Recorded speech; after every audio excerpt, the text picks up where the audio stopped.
নমস্কার, 7 EPIC news নেটওয়ার্কে আপনাদের স্বাগত। দিল্লির শ্রদ্ধা খুন কাণ্ডের ছায়া এবার উত্তর 24 পরগনা জেলার মধ্যম গ্রামেও। পারিবারিক অশান্তির জেরে স্ত্রীকে ধারালো অস্ত্র দিয়ে আঘাত করে খুন করল স্বামী। শুধু তাই নয়, স্ত্রীর দেহাংশ বস্তাবন্দি করে খালের জলে ফেলে দেওয়ার অভিযোগ উঠেছে স্বামীর বিরুদ্ধে। নৃশংস এই ঘটনাটি ঘটেছে মধ্যমগ্রাম থানার উত্তর জোজরা গ্রামে। মৃত গৃহবধূর নাম সায়রা বানু, বয়স 45 বছর।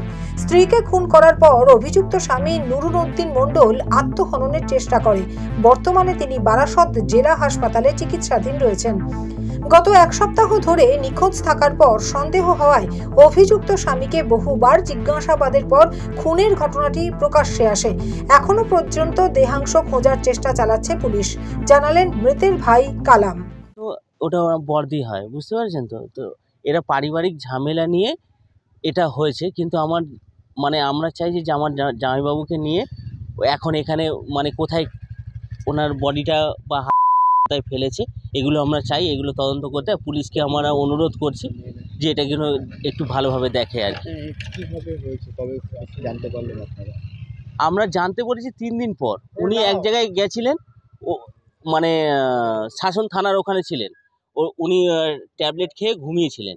তারপরে আমি নিয়ে এসেছিলাম। আমি নিয়ে এসে ওকে হসপিটালে ভর্তি করার পরে তারপরে যখন নিয়ে এসে ও জ্ঞান ফিরেছে তখন জিজ্ঞাসা করছিলাম, তো ও কিছু বলেনি, বলছে যে আমি কিছু জানি না।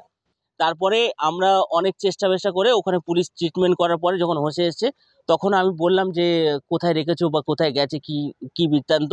তখনও বলছে যে না, আমি তোর গা ছুঁয়ে বলছি আমি কিছু জানি না। তো তারপরের দিন আমার দিদিকে বলছে যে না, আমি এরকম যে আমি মতির পোলে ফেলে দিয়েছি। কতদিন ধরে নিখোঁজ ছিল? 1 সপ্তাহ ধরে। হ্যাঁ, থানায় সব আমাদের এর মধ্যে ডায়েরি করা আছে, সব কিছু করা আছে আর কি। ইনি হচ্ছে ছোট মেয়ে। এখানে উনি 3 দিন পরে উনি বলছে যে খালের এখানে দিয়েছি। তো আমরা সেদিন থেকেই খোঁজাখুঁজি করছি। এখন খালের মধ্যে তো বহু বস্তা যাচ্ছে, এবার সবগুলোকে চেক করতে তারপরে আমরা শেষমেশ এখানে পেলাম। ছিল পারিবারিক সমস্যা অবশ্যই ছিল। ইনি আমার ভাগ্নি হয়। ইনির এখানে জমি আছে, আমার দিদির এখানে একটা জমি নিয়ে আছে, সেটা নিয়েই ঝামেলা। হ্যাঁ, সেটা নিয়ে আমার জামাইবাবু রাগ। আমার জামাইবাবু যখন এখান থেকে আপনার এই আমার দিদির নামে ছিল এই জমিটা, এখনো আছে।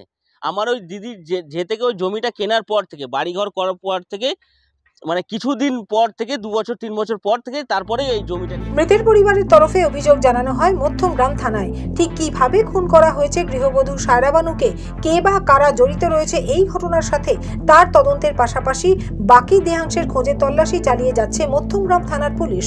মৃতের মেয়ে মনি বিবি জানালেন, মাকে খুনের ঘটনায় তার বাবার সাথে আরও কেউ জড়িত রয়েছে।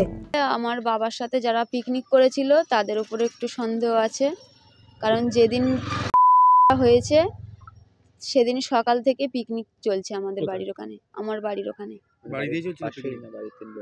না, আমাদের ওই মাঠের ওখানে মাঠে পিকনিক চলছে, আর আমার বাবা ওই পিকনিকেই ছিল। এমনকি আমি বলছি যে তোমাদের বাড়িতে যাচ্ছি, আমার বাবা তখন আমার হাজব্যান্ডকে ফোনে বলল যে আমি এতে আছি, ব্লেঘাটায় আছি, গাড়ির এখানে। আমি এই দক্ষিণ জেজরা থেকে আমার বাপের বাড়ি 5 মিনিটের রাস্তা, যেতে আসতে তার মধ্যে গিয়ে দেখছি যে আমার বাবা বাড়িতে গিয়ে ঘরের মধ্যে কি গোছাচ্ছে। আমার মাসি তখন বলছে, তুমি ঘরের মধ্যে কি গোছাচ্ছ? আমার দিদি কি বাথরুম করে গেছে নাকি, তুমি চাদর টাদর গোছাচ্ছ? বলছে না, তোর দিদি কোথায় গেছে আমাকে বলে যায়নি, তোরা আমার চাপ দিচ্ছিস কেন? কি মনে হয় বাড়িতেই মেরে তারপর এখানে ফেলেছে? আমার বাবা তো ওই কথাই বলল। কি বললো বাবা? আমার বাবা আমার সঙ্গে প্রথম দিন হসপিটালে বলল যে আমি ঘোষপাড়ায় বালি পাথরের গাড়ি থাকে, ওই গাড়িতে তুলে দিয়েছি। মধ্যমগ্রাম থেকে শান্তনু বিশ্বাসের রিপোর্ট, 7 এবিক নিউজ নেটওয়ার্ক। আরও বিভিন্ন খবরের আপডেট জানতে হলে অবশ্যই সাবস্ক্রাইব করুন 7 এবিক নিউজ নেটওয়ার্ক চ্যানেলটি, কারণ আপনাদের একটা সাবস্ক্রিপশন আমাদের কাছে অত্যন্ত মূল্যবান। জয় হিন্দ।